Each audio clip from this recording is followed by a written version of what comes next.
नमस्कार, मैं हूं हरिशंकर व्यास। सेंट्रल हॉल में आपका स्वागत है।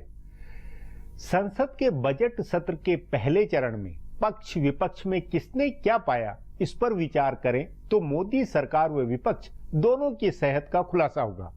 रेल और आम बजट कुल मिलाकर बिना टकराव के आगे बढ़े। आर्थिक सुधार में कई विधेयक उस राज्यसभा में भी पास हो गए जहां सरकार को परेशानी है। आखिरी दिन फटाफट दो अहम विधेयक पास हुए। खान व खनन और कोयला खान विधेयक में सरकार ने अपना बहुमत बताया। विधेयक के पक्ष में 107 सांसदों के वोट थे तो 69 ने खिलाफ में वोट डाला। 19 सांसद गैर मौजूद थे। सो विपक्ष गरजा बहुत मगर बरसा नहीं। राज्यसभा में भी एनडीए सरकार की चली। जो विपक्ष एकजुटता दिखाते हुए सरकार की नाक में दम किए हुए था, वह एन वक्त पर बिखरा। कैसे? लगता है विपक्ष भूमि अधिग्रहण विधेयक पर ही राजनीति के मूड में है।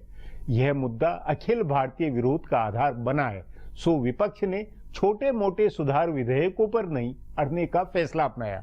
आखिर जनता में मैसेज नहीं जाना चाहिए कि निर्वाचित सरकार को राज्यसभा में बिल्कुल ही काम नहीं करने दिया जा रहा है। इसलिए भूमि अधिग्रहण के मसले पर सोनिया गांधी की कमान में 14 पार्टियों के नेता राष्ट्रपति भवन गए तो 2 दिन बाद बाकी विधेयकों को पास होने दिया। सो सत्ता पक्ष और विपक्ष की राजनीति में नए दावपेच साफ दिखलाई दे रहे हैं। आज इस पर चर्चा है, मगर उससे पहले गपशप और खास सुर्खियां। शुरुआत सियासी गपशप से करते हैं।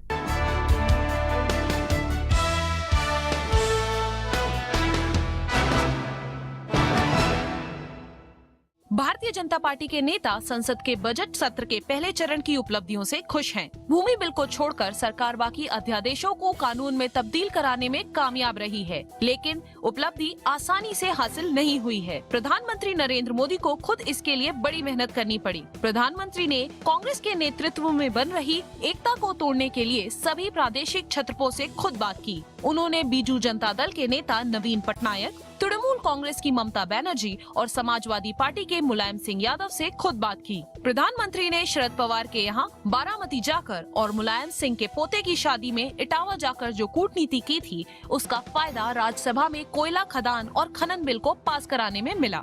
ममता बनर्जी जब मोदी से मिलने दिल्ली आई थी, तभी इस बारे में दोनों के बीच अकेले बात हो गई थी। हालांकि इन सभी पार्टियों ने भूमि बिल पर इस तरह के समर्थन देने का पक्का वादा नहीं किया था। असल में संसद के दोनों सदनों में एक एक बार सरकार को शर्मिंदगी उठानी पड़ी थी। राज्यसभा में राष्ट्रपति के अभिभाषण में विपक्ष ने संशोधन जुड़वाया था और लोकसभा में वित्त मंत्री की गैर हाजिरी की वजह से बजट पर चर्चा नहीं शुरू होने दी थी। इन दोनों घटनाओं के बाद खुद प्रधानमंत्री ने कमान संभाली।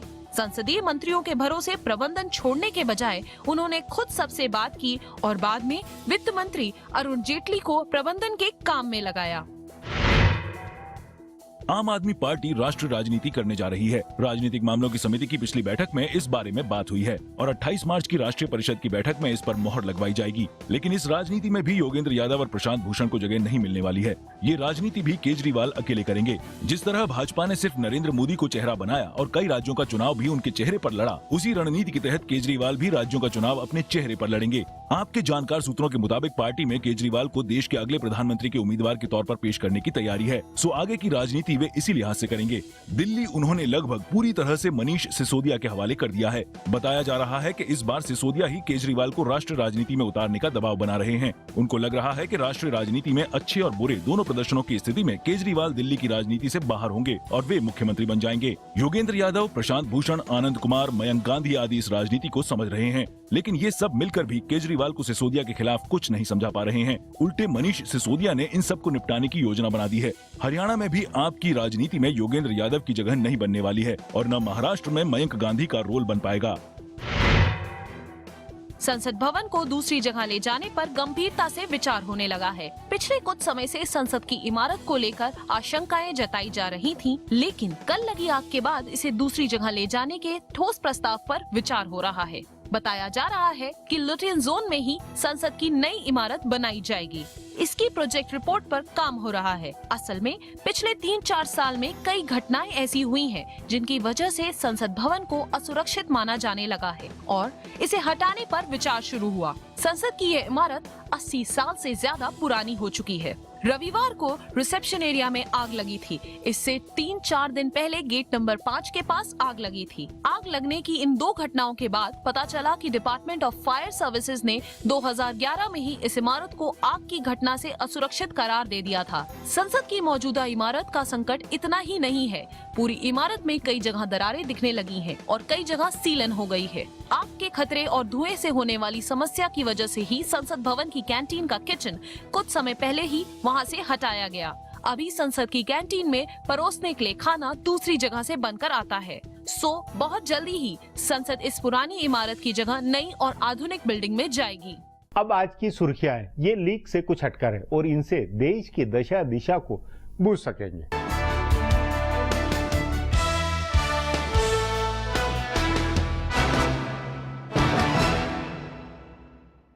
प्रधानमंत्री नरेंद्र मोदी ने पाकिस्तान के प्रधानमंत्री नवाज शरीफ को चिट्ठी लिखकर राष्ट्र दिवस के मौके पर उनको बधाई दी। मोदी ने ट्वीट करके बताया कि उन्होंने पाकिस्तानी प्रधानमंत्री को चिट्ठी लिखी और पाकिस्तान के राष्ट्र दिवस पर बधाई दी। प्रधानमंत्री ने एक दूसरे ट्वीट में कहा कि उनको पूरा भरोसा है कि आतंकवाद और हिंसा का वातावरण खत्म हो तो पाकिस्तान के साथ सभी लंबित मसलों को 2-पक्षीय बातचीत के जरिए सुलझाया जा सकता है। गौरतलब है कि पिछले दिनों सार्क यात्रा के बहाने विदेश सचिव एस जयशंकर ने पाकिस्तान की यात्रा की थी और वहां के विदेश सचिव के साथ 2-पक्षीय मसलों पर चर्चा की थी। केंद्रीय गृह मंत्री राजनाथ सिंह ने देश के अल्पसंख्यकों को भरोसा दिलाया है कि केंद्र सरकार अल्पसंख्यकों की सुरक्षा को लेकर पूरी तरह से प्रतिबद्ध है। उन्होंने कहा कि वे अल्पसंख्यकों की सुरक्षा सुनिश्चित करने के लिए किसी भी हद तक जाएंगे। हालांकि साथ ही उन्होंने देश में होने वाले धर्मांतरण पर भी चिंता जताई। राजनाथ सिंह ने कहा कि धर्मांतरण रोकने के लिए अलग कानून पर चर्चा होनी चाहिए। राज्य अल्पसंख्यक आयोग की एक बैठक में उन्होंने ये सवाल उठाया कि क्या बिना धर्मांतरण के सेवा नहीं की जा सकती है। हालांकि उन्होंने इस संदर्भ में किसी खास धर्म का नाम नहीं लिया। गृह मंत्री ने कहा कि धर्मांतरण रोधी कानून बनाने के बारे में सोचना ही होगा। उन्होंने सभी आयोगों से कहा कि वे इस पर विचार करें। अल्पसंख्यकों को सुरक्षा का पूरा भरोसा देते हुए राजनाथ सिंह ने कहा कि कानून व्यवस्था हालांकि राज्यों का विषय है, फिर भी वे उनकी सुरक्षा सुनिश्चित करने के लिए कुछ भी करेंगे। कर्नाटक के दिवंगत IAS अधिकारी DK रवि की मौत की जांच का मामला आखिरकार CBI को सौंप दिया गया। मुख्यमंत्री सिद्धरमैया ने करीब 1 हफ्ते की ऊहापोह के बाद आज विधानसभा में इसका ऐलान किया। उन्होंने कहा कि रवि के माता पिता और कर्नाटक की जनता की भावनाओं का सम्मान करते हुए सरकार ने इस मामले को CBI को सौंपने का फैसला किया है। सिद्धरमैया ने कहा कि सरकार चाहती है कि सच सामने आए और दोषियों को सजा मिले। मुख्यमंत्री ने ये भी कहा कि सरकार कभी भी मामले पर लीपापोती नहीं करना चाहती थी और न उसका किसी को बचाने का इरादा था। बहादुर और ईमानदार IAS अधिकारी माने जाने वाले रवि की पिछले हफ्ते संदिग्ध स्थितियों में मौत हो गई थी। उनके माता पिता और कई साथी अधिकारियों ने मामले में गड़बड़ी के संदेह जताए थे और CBI जांच की मांग की थी। भारत में पाकिस्तान के उच्चायुक्त अब्दुल बासित ने आज हुर्रियत कॉन्फ्रेंस के उदारवादी धड़े के नेताओं से मुलाकात की। हुर्रियत नेताओं से मुलाकात के बाद बासित ने इस मामले को ज्यादा तूल नहीं देते हुए कहा कि भारत इस मुलाकात के खिलाफ नहीं है। साथ ही बासित ने उम्मीद जताई कि भारत और पाकिस्तान के बीच गंभीरता और निष्ठा के साथ बातचीत जारी रहेगी। उन्होंने मीडिया में आ रही खबरों पर कहा कि उनको नहीं लगता है कि भारत सरकार इस पर आपत्ति जता रही है। उन्होंने मीडिया से भी कहा कि वे इसे मुद्दा न बनाएं। पाकिस्तान दिवस के मौके पर हुर्रियत नेता मीरवाइज उमर फारूक और उनके प्रतिनिधि मंडल के साथ मुलाकात के बाद बासित ने दोनों देशों के बीच संपर्क जारी रहने की उम्मीद जताई और कहा कि अब जब दोनों का संपर्क बहाल होगा तो ज्यादा संजीदगी और ईमानदारी के साथ सभी मुद्दों पर चर्चा होगी। पिछले साल बासित से हुर्रियत नेताओं की मुलाकात की वजह से भारत ने विदेश सचिव स्तर की वार्ता रद्द कर दी थी। बिहार के मुख्यमंत्री नीतीश कुमार ने एक बार फिर कहा है कि अगर वे इस साल के अंत तक बिजली की स्थिति में सुधार नहीं कर सके तो विधानसभा चुनाव में वोट मांगने नहीं जाएंगे। फेसबुक पर डाले गए अपने ताज़ा पोस्ट में नीतीश कुमार ने कहा कि वो अपने 3 साल पहले किए गए बिजली की स्थिति सुधारने और गांव में बिजली पहुंचाने के वादे पर आज भी कायम है। उन्होंने 3 साल पहले के बिहार दिवस की याद दिलाई और कहा कि तब इस दिशा में बड़े पैमाने पर काम शुरू किया गया था। नीतीश कुमार ने उस समय कहा था कि अगर बिहार में बिजली की स्थिति ठीक नहीं कर पाए तो 2015 के आखिर में होने वाले चुनाव में वोट मांगने नहीं जाएंगे। फिलहाल अब एक ब्रेक है, फिर खुलासा होगा।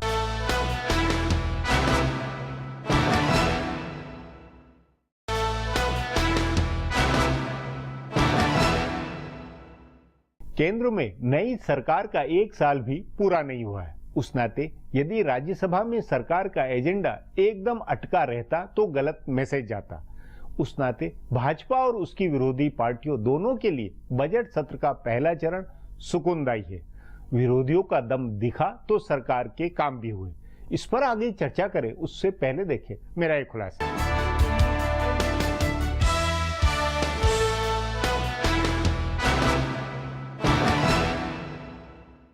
संसद के बजट सत्र के पहले चरण की उपलब्धियों पर सरकार खुश है तो विपक्ष भी संतुष्ट है। सरकार ने संसद सत्र शुरू होने से पहले जो अध्यादेश लाए थे उनमें से एक भूमि अधिग्रहण को छोड़कर बाकी सारे अध्यादेशों को कानून बनाने में बहुत सफल रही है। विपक्ष को इस बात का संतोष है कि उसने सरकार को बहुमत के दम पर मनमानी करने से रोका। लोकसभा में विपक्ष के दबाव में सरकार को बजट पर चर्चा टालनी पड़ी थी और राज्यसभा में राष्ट्रपति के अभिभाषण पर चर्चा के बाद विपक्ष ने उसमें एक संशोधन जुड़वाया, यानी विपक्ष ने सरकार को शर्मिंदा किया। दूसरी ओर सरकार ने कांग्रेस के नेतृत्व में बन रही एकता को तोड़कर सबसे बड़ी विपक्षी पार्टी को अलग थलग किया। जिन पार्टियों ने सोनिया गांधी के नेतृत्व में भूमि अधिग्रहण बिल के खिलाफ राष्ट्रपति भवन तक मार्च किया, उन्हीं पार्टियों ने राज्यसभा में बिल के पास कराने में सरकार की मदद की। प्रधानमंत्री नरेंद्र मोदी और उनके संसदीय प्रबंधकों ने सभी प्रादेशिक छत्रपों से बात की और उन्हें सरकार की मदद के लिए तैयार किया। छत्रपों ने भी अपनी अपनी रणनीति को ध्यान में रखकर काम किया। हालांकि पहले सत्र में सरकार के संसदीय प्रबंधकों की कमजोरी जाहिर हुई, तभी खुद प्रधानमंत्री मोदी और वित्त मंत्री अरुण जेटली को कमान संभालनी पड़ी।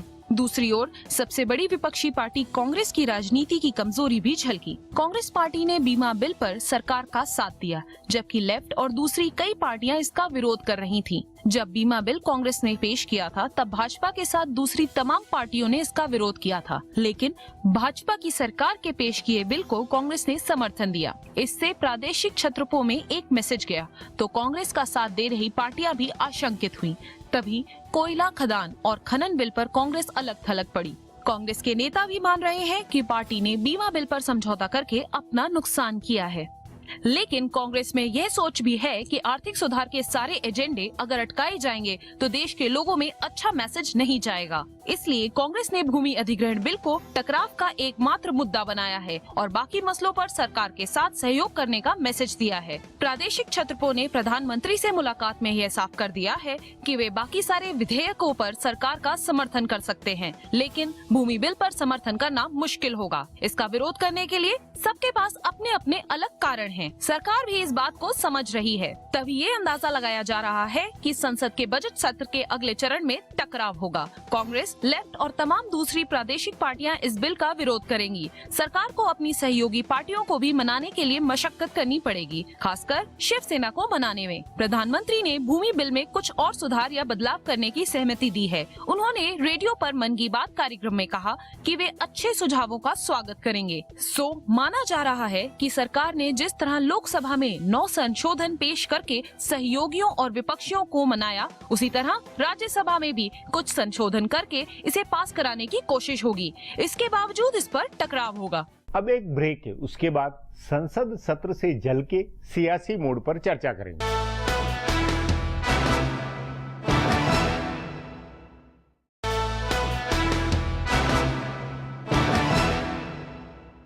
लोकसभा में फटाफट बहुत काम हुआ तो राज्यसभा में अटकते अटकते भी सरकार के अधिकांश विधायी काम हो गए।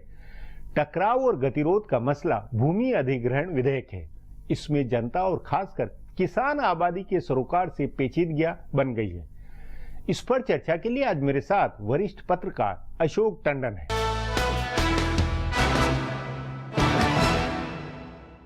अशोक जी, संसद सत्र के पहले चरण में सरकार, केंद्र सरकार क्या फटाफट भागती हुई नजर आई या लुढ़कते पिटते वो धीरे धीरे आगे बढ़कर अपने मकसद तक पहुंच गई?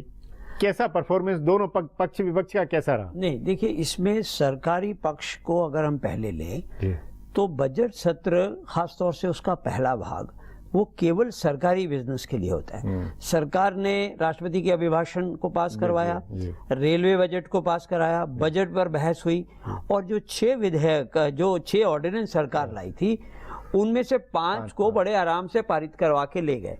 तो मेरा मानना है कि इसमें सरकार ने जो एक नीति अपनाई वो ये थी कि आप ऑर्डिनेंस में से सबसे पहले इंश्योरेंस बिल को लाइए, जो कांग्रेस का पिछले शासन का बिल था, और उससे जो भूमि अधिग्रहण पर एकजुटता दिखाई दे रही थी वो सबसे पहले टूट गई।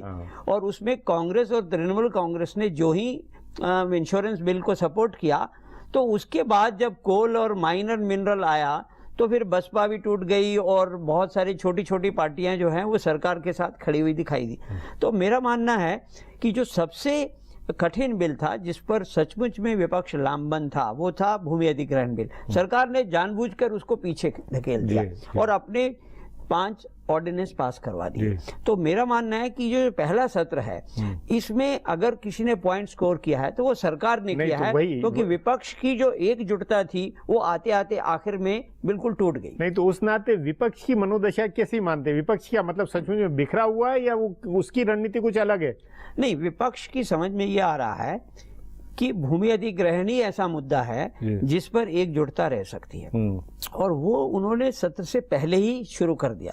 आंदोलन हुए, उसका माहौल तो शुरू से ही हो गया, उसके लिए धरना प्रदर्शन हुए, राष्ट्रपति के यहाँ गए, लेकिन सरकार ने जानबूझकर उस विधेयक पर, उस ऑर्डिनेंस पर अभी तक अपने पत्ते नहीं खोले और सत्र पहला समाप्त हो गया। तो इसलिए मेरा मानना है कि कैसी स्ट्रेटेजी अपनाकर, अगर मान लीजिए भूमि अधिग्रहण विधेयक सबसे पहले आता तो सचमुच में विपक्ष जो है वो लामबंद होकर उसको रोक देता और बाकी के बाकी 5 ऑर्डिनेंस धरे के धरे रहे। नहीं, लेकिन इसमें आपके अनुसार प्रतिष्ठा वाला मुद्दा, पूरे इस सत्र के इस चरण में प्रतिष्ठा वाली लड़ाई, राजनीतिक लड़ाई क्या थी?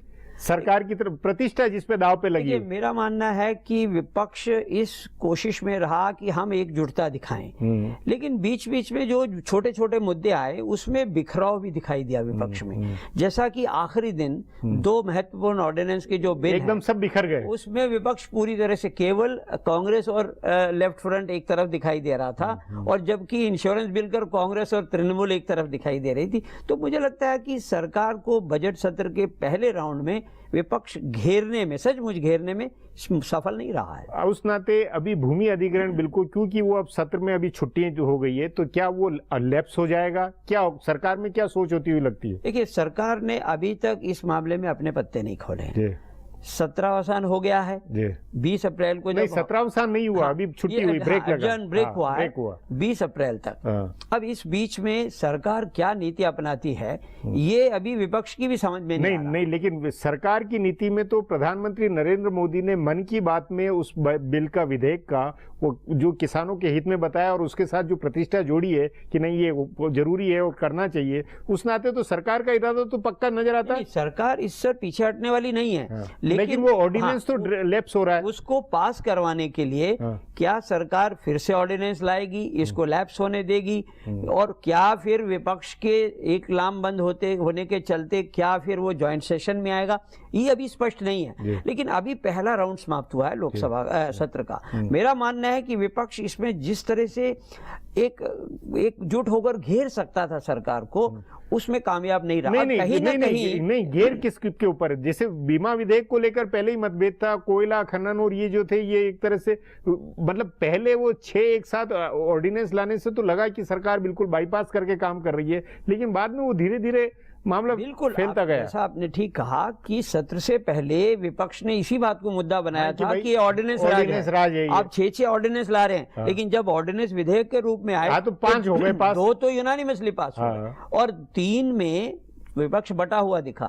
अब केवल एक जो बचा है उस पर सरकार अभी अपने पत्ते नहीं खोल रही है। मुझे लगता है कि कुल मिलाकर, और उससे पहले सरकार ने जो काले धन वाले के मामले में विधेयक पेश करके एक और अपना पेतरा चला है। बहुत सरकार ने आंध्र प्रदेश वाला भी लाए, काले कानून वाला भी लाए। तो कुल मिलाकर जो लेजिस्लेटिव बिजनेस सरकार इस पहले राउंड में लाना चाहती थी उसको बड़ी सफलता से और बड़ी सरलता से करवा के ले गई। नहीं तो उस नाते ये कहा जा सकता है कि नहीं, सरकार के काम में कोई सचमुच में ठोस बाधा नहीं है, सरकार जो चाहे कर सकती है नहीं, और कर रही है। अभी तक की जो देखने में आया इस सत्र में, जिसके बारे में था कि बहुत मुश्किल होगा, वो बड़े आराम से हो गया। और उसके लिए मैं समझता हूँ विपक्ष की कई मजबूरियां भी रही हैं। जैसे कांग्रेस इंश्योरेंस बिल को अपोज नहीं कर सकती थी, 2 बाकी बिलों पर भी उन्होंने केवल एक टोकन विरोध किया, कुल मिलाकर मेरा मानना है कि हार जो हुई विपक्ष की, विशेष तौर से कांग्रेस के लोकसभा चुनाव में, और जिस प्रकार का मैंडेट आया, उसके चलते अभी विपक्ष भी नहीं चाहेगा कि वो मोदी सरकार के रास्ते में संसद में इस प्रकार के अवधान लाए कि जिससे पब्लिक ओपिनियन उनके खिलाफ हो जाए। नहीं तो लेकिन मुद्दा एक उनके हाथ में है, वो है भूमि अधिग्रहण का। उसको दोनों पक्ष कैसे डील करते हैं, ये आने वाले दिनों में देखना पड़ेगा। पर अशोक जी, इस सत्र से क्या ये नहीं लगता है कि सचमुच में नरेंद्र मोदी सरकार अब आर्थिक सुधार और भी, जो सुधार के बड़े बड़े और भी कई काम है, वो सबको फटाफट निपटा सकती है? निपटा सकती है, इसलिए भी कि आर्थिक सुधार के मामले में कांग्रेस, तृणमूल, बीजेडी, अन्ना डीएमके, इनका विरोध ही नहीं। इनका विरोध नहीं है, वो लेफ्ट वाली और लेफ्ट की सोच वाली पार्टियों का बहुत कम संख्या है। केवल लेफ्ट और जो समाजवादी दल हैं उनका भी विरोध है। बसपा का भी विरोध बहुत नहीं है, कई मामलों में है, तो लेकिन मायावती ने कहा कि हम केवल विरोध के लिए मतलब विरोध नहीं ये कि करेंगे। साझा सत्र वाली जो थी मामला, उस वाली जो एक्सट्रीम पॉलिटिक्स थी, उसकी जरूरत, उसकी संभावना ज्यादा नहीं बनती नहीं, है। मुझे लगता है कि जितने भी आर्थिक सुधारों के विधेयक या कानून राजनीतिक विधेयक भी लाएगी सरकार, उसमें विपक्ष एकजुट नहीं हो पाएगा। केवल एक मुद्दा है, वो है भूमि अधिग्रहण का, जिस पर अभी देखना है कि विपक्ष अपनी क्या असली शतरंज, असली बिसात वो होगी और उस पर दोनों क्या रणनीति लेते हैं, ये देखने की बात। जी अशोक जी, बातचीत को यहीं समाप्त करेंगे। प्रोग्राम में आने के लिए बहुत बहुत धन्यवाद। हमारा प्रोग्राम अब यहीं खत्म होता है, मुझे इजाजत दीजिए। कल फिर मिलेंगे इसी चैनल पर, इसी समय।